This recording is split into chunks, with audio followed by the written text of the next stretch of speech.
Hello students, आज के इस वीडियो लेक्चर में हम चैप्टर नंबर 3 अकाउंटेंसी का स्टार्ट करेंगे। तो यहाँ पे chapter number 3 reconstitution of partnership. Reconstitution का मतलब होता है रीस्ट्रक्चर करना और उसको फिर से क्रिएट करना, न्यूली फॉर्म करना। ठीक है, तो यहाँ पे रिकॉन्स्टिट्यूशन ऑफ पार्टनरशिप,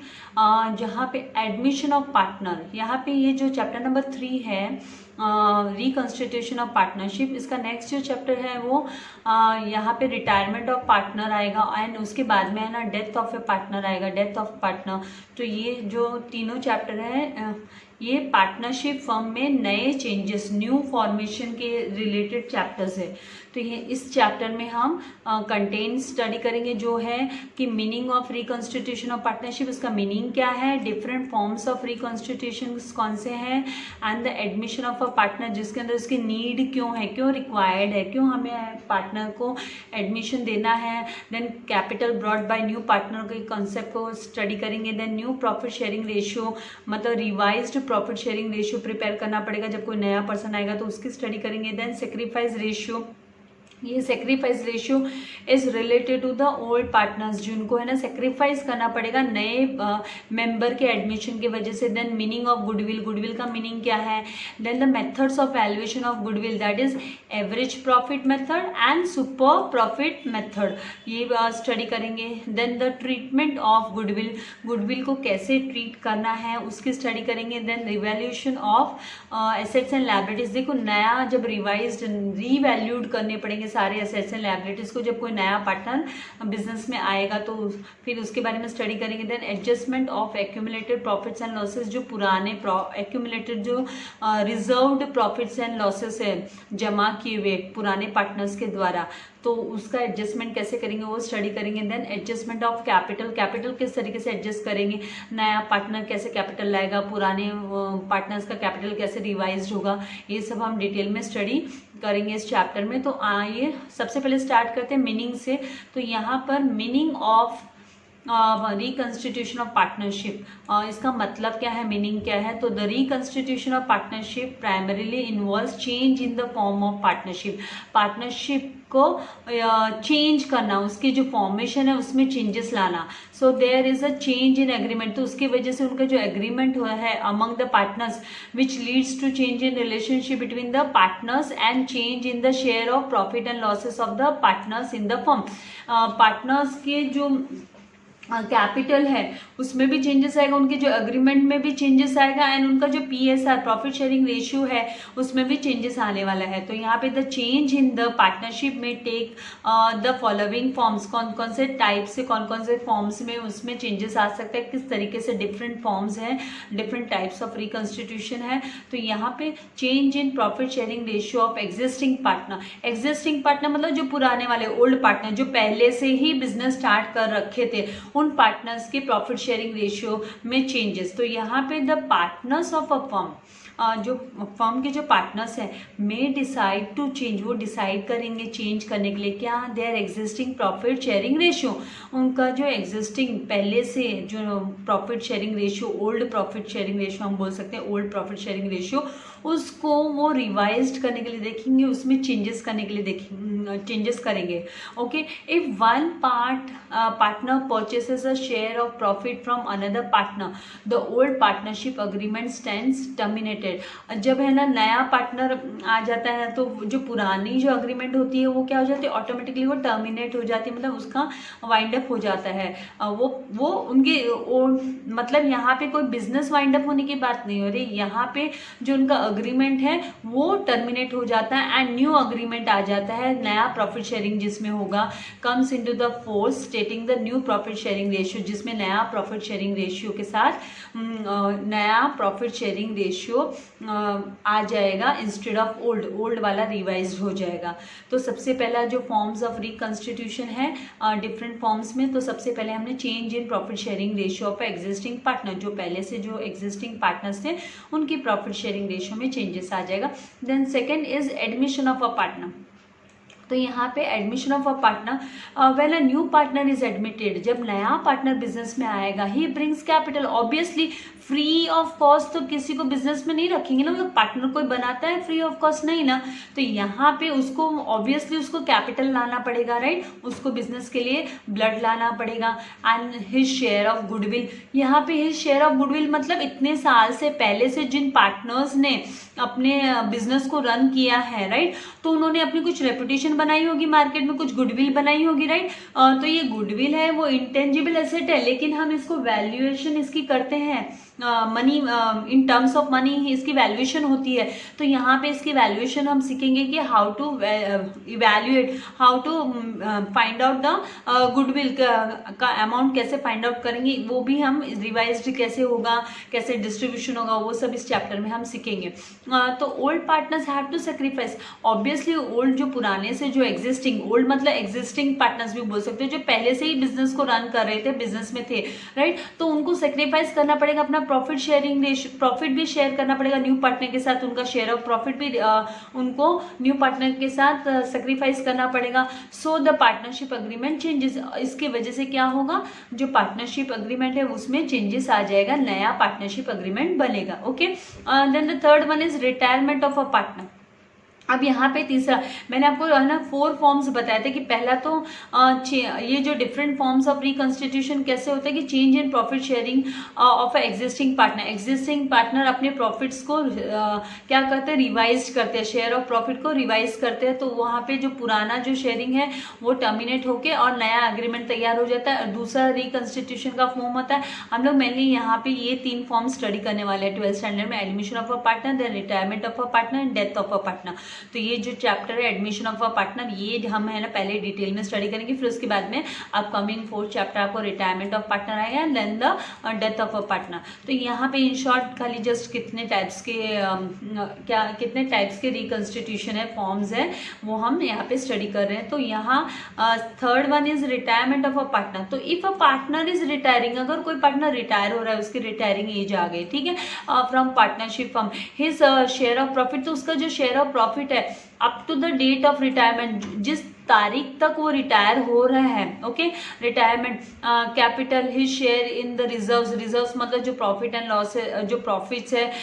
जो रिटेन्ड अर्निंग्स है पार्टनरशिप फर्म की, राइट, तो यहाँ पे उसका डिवीजन कैसे होगा, will be paid to him, किस तरीके से उसको दिया जाएगा, क्योंकि वो तो रिटायर हो रहा है, आगे फ्यूचर में तो उसको प्रॉफिट नहीं मिलने वाला रिटायर होने के बाद, तो उसका कैपिटल भी उसको रिटर्न मिलेगा, राइट, जो वो उसने बिजनेस में इन्वेस्ट किया है, फिर जो रिजर्व्स अब तक है ना बिजनेस में है ना, इस पार्टनरशिप फर्म ने अपने कुछ रिजर्व्स रखे थे कि कभी ऐसा पीरियड आ जाए कि उनको उनके रिजर्व्स यूटिलाइज करना पड़े बिजनेस के लिए, राइट, तो वो किस तरीके से उसको दिया जाए रिटायर्ड पार्टनर को। तो ये सब यहाँ पे हम रिटायरमेंट ऑफ पार्टनर में हम स्टडी करने वाले हैं। Then old partners will gain, तो फिर पुराने पार्टनर्स, ये जो पार्टनर है, ठीक है, रिटायर हो रहा है, वो पार्टनर जा रहा है, तो पुराने वाले जो पार्टनर एग्जिस्टिंग जो रहेंगे बिजनेस में, उनको फायदा होने वाला, गेन द प्रॉफिट, उनको प्रॉफिट हो जाएगा। There will be change in the profit sharing ratio, एक पार्टनर कम हो जाएगा तो फिर ऑब्वियसली उनका automatically share of profit increase हो जाएगा, राइट, तो उनकी जो PSR को यहाँ पे भी हमें प्रॉफिट शेयरिंग रेशियो में चेंजेस करना पड़ेगा। तो यहाँ पे हम है ना कैलकुलेशन सीखने वाले हैं कि profit sharing, revised profit sharing ratio क्या होता है, ठीक है। देन द फोर्थ वन, यहाँ पे फोर्थ टाइप कौन सा है, डेथ ऑफ अ पार्टनर। अगर कोई पार्टनर इनकेस मर जाता है, उनकी डेथ हो जाती है, ही एक्सपायर्स, ओके, तो partner is going out of business, partner business से बाहर चलेगा ड्यू टू डेथ, मरने की वजह से, उसकी एक्सीडेंट डेथ होने दो या जो भी है, हिज लीगल हेयर, उसका जो है ना लीगल हेयर है, मतलब उसकी जो उसका नॉमिनी है, विल गेट पार्टनर शेयर, तो उसको है ना पार्टनर्स का शेयर मिलेगा, उसका इन द बिजनेस में उसका शेयर मिलेगा। तो share of profit of continuing partners, तो जो कंटिन्यूइंग पार्टनर्स, यहाँ पे कंटिन्यूइंग वर्ड हम यूज करते हैं कि जो पार्टनर्स कंटिन्यू रहने वाले हैं, राइट, जो विल चेंज, तो उनके शेयर ऑफ प्रॉफिट में भी चेंजेस आएगा। एंड ओल्ड पार्टनरशिप अग्रीमेंट है that comes to an end, तो फिर वो जो पुरानी पार्टनरशिप अग्रीमेंट बनी हुई थी, राइट, उनका रेशियो रहता है ना, तो अगर 3 पार्टनर है समझो, तो फिर उनका 3 पार्टनर्स का जो प्रॉफिट शेयरिंग रेशियो होगा, सपोज 2:3:1 ऐसे, तो फिर उसमें रिवाइज्ड हो जाएगा, उसमें चेंज हो जाएगा, राइट। तो यहाँ पे इस तरीके से ये फॉर्म्स थे, और इसमें से 3 फॉर्म्स है ना, ये जो admission of a partner, then retirement of a partner and death of a partner. काफ़ी डिटेल में हम स्टडी करने वाले, इनके बैलेंस शीट्स भी स्टडी करेंगे एंड इनको काफ़ी डिटेल में ये चैप्टर्स हम करने वाले हैं। And very important chapter and difficult जरा भी नहीं है, बहुत ईजी है। No need to worry, I am there for you all. Doubts होगा तो आप मुझे कमेंट बॉक्स में लिखेंगे और मैं आपके आंसर्स जरूर, आपके डाउट्स जरूर क्लियर करूंगी। लेकिन आपको भी एक प्रॉमिस करनी है, आपको मेरे सारे थियोरी के वीडियो लेक्चर्स भी देखने, देखिए क्योंकि मैं थियोरी भी काफ़ी डिटेल में इसीलिए जाती हूँ ताकि आपको उसका बेनिफिट मिल सके, ठीक है। तो without fail, without cheating yourself, okay, you have to study theory part as well, okay. तो यहाँ पे अभी admission of a partner, admission of partner में हम according to section 31 sub section 1 of partnership act 1932, partnership act 1932, a person can be admitted, कोई भी person, नया person आ सकता है एज अ न्यू पार्टनर, कोई भी नया पार्टनर बिजनेस में आ सकता है only with the consent of all. Consent मतलब सबके सहमति से, when all agree with the agreement of all the existing partners, when all willingly agree कि हाँ ठीक है नया पार्टनर ले आते हैं, राइट, तो ही है ना नया पार्टनर बिजनेस में आ सकता है, अनलेस अदरवाइज अग्रीड अपॉन। उनकी अगर उन्होंने अग्री नहीं किया तो नहीं होगा, उनके कंसर्ट के बाद में ही कोई नया पार्टनर, सारे के सारे अग्री होने चाहिए कि हाँ ठीक है। एक में भी मतभेद हो गया, अगर डिसएग्रीमेंट हो गया तो फिर वो नया पार्टनर नहीं आ सकता है बिजनेस में, right. Then the new partner will bring his share of goodwill, तो नए पार्टनर को अपने हिस्से का गुडविल भी लाना पड़ेगा, ये लाना पड़ता है क्योंकि है ना पहले से जो चला रहे हैं बिजनेस, उन्होंने क्या गुनाह किया, उन्होंने अपनी रेपुटेशन बनाई है, मेहनत की है, उन्होंने बिजनेस को सींचा है, राइट, उसको बड़ा किया है, ग्रोथ की है बिजनेस की, तो गुडविल है ना क्रिएट की है मार्केट में। तो है ना जो नया पार्टनर आएगा उसने तो कुछ मेहनत नहीं की, तो क्या आते सीधे प्रॉफिट अर्न करेगा, नहीं ना, तो उसको उसका शेयर ऑफ गुडविल भी लाना पड़ेगा, उससे है ना बिजनेस में कैपिटल भी लाना पड़ेगा एंड उस enjoy the right to and उसी के बाद में है ना उसको फ्यूचर प्रॉफिट्स में एंजॉयमेंट मिलेगा, उसको बेनिफिट्स मिलेंगे। सो दिस चैप्टर कवर्स, ये जो हमारा पर्टिकुलर चैप्टर है वो कवर करता है अकाउंटिंग ट्रीटमेंट ऑफ, किस तरीके से अकाउंटिंग ट्रीटमेंट होता है admission of a partner in existing partnership firm, जो ऑलरेडी एग्जिस्टिंग है, पहले से पार्टनरशिप फर्म चल रही है, रन हो रही है, मार्केट में ऑलरेडी एग्जिस्टिंग है, उसमें किस तरीके से नए पार्टनर का एडमिशन होगा, तो उसको क्या क्या अकाउंटिंग ट्रीटमेंट कवर अप करने पड़ेंगे, ये हम डिटेल में इस चैप्टर में स्टडी करेंगे। ना यहाँ पे दिया है कि नीड, इसकी जरूरत क्या है, तो generally the new partner is admitted in the firm, क्यों आता है, टू एक्सपैंड द कैपिटल। जब वो है ना एग्जिस्टिंग पार्टनर है ना डिसाइड करते हैं कि चलो बिजनेस को भी क्या हम इंक्रीज कर लेते हैं और हमारे कैपिटल को भी इंक्रीज कर लेते हैं, तो to expand the capital base as well as to use the skills, वो नया आने वाला बंदा हो सकता है काफ़ी है ना उसमें मैनेजरल स्किल्स, बहुत स्ट्रॉन्ग पावर हो उसमें मार्केटिंग एबिलिटी, काफ़ी अच्छा पर्सन हो बंदा हो, तो जो ऑलरेडी एग्जिस्टिंग पार्टनर है उन्हें लगता है कि चलो इसको हम एंट्री देंगे बिजनेस में तो बिजनेस की और ग्रोथ होगी, बिजनेस और एक्सपैंड होगा, ओके, तो वो उसी वजह से नए पार्टनर को एंट्री दे देते हैं, right. So to improve the overall performance of partnership firm, तो पार्टनरशिप फर्म की ओवरऑल परफॉर्मेंस मतलब उसको एक्सपैंड करने के लिए, बिजनेस अच्छा करने के लिए नए पार्टनर को वो एडमिशन दे देते हैं। तो कौन से थिंग्स, 3 थिंग्स यहाँ 2 थिंग्स, एक तो कैपिटल के लिए, कैपिटल बेस एंड एक उसके स्किल्स यूज करने के लिए, ताकि उससे क्या होगा, performance of a partnership firm जो होगी वो इम्प्रूव हो जाएगी, overall performance will get improve. Now यहाँ पे देखिए capital brought by new partner, नया पार्टनर कैपिटल लाएगा तो क्या कौन से एंट्रीज हमको पास करनी है, तो the purpose of admitting new partner, reason क्या है, पर्पस क्या है, क्या कारण है, क्यों नए पार्टनर को ला रहे हैं, is to increase the capital of the partnership firm, partnership firm का कैपिटल इंक्रीज करने के लिए। कैपिटल सभी जानते हैं जो इन्वेस्टमेंट किया जाता है बिजनेस को रन करने के लिए, राइट, तो कैपिटल है। तो यहाँ पे the new partner can bring capital in cash और काइंड, तो नया पार्टनर है ना ऐसा जरूरी नहीं है कि वो खाली रोकड़ा लाएगा, वो कैश भी ला सकता है या कोई है ना गुड्स भी ला सकता है, वो मतलब फर्नीचर, कोई भी रिक्वायर्ड गुड्स है जो बिजनेस को जरूरत है, तो वो नया जो आने वाला पार्टनर है ही कैन ब्रिंग कैपिटल, वो कैपिटल ला सकता है इन कैश और काइंड, दोनों में से कोई भी चीज, okay. So the new partner will bring the capital as per the terms, तो वो टर्म्स के हिसाब से क्या करेगा, एज पर द टर्म्स, वो टर्म्स इन द पार्टनरशिप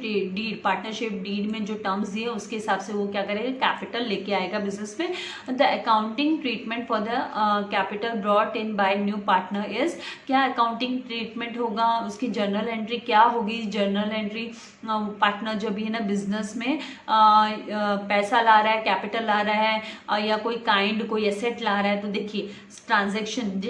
जैसे यहाँ पे आपको क्वेश्चन में दिया रहेगा, when new partner brings cash towards his capital, जब नया पार्टनर कैश ला रहा है तो आपकी जो जर्नल एंट्री होगी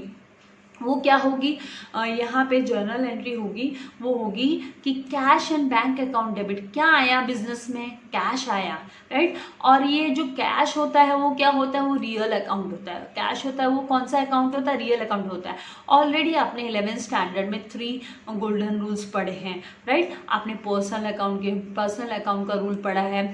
राइट। आपने रियल अकाउंट का रूल पढ़ा है, आपने नॉमिनल। पर्सनल में क्या होता है, debit the receiver, credit the giver, right. और रियल अकाउंट में debit what comes in, credit what goes out, right. And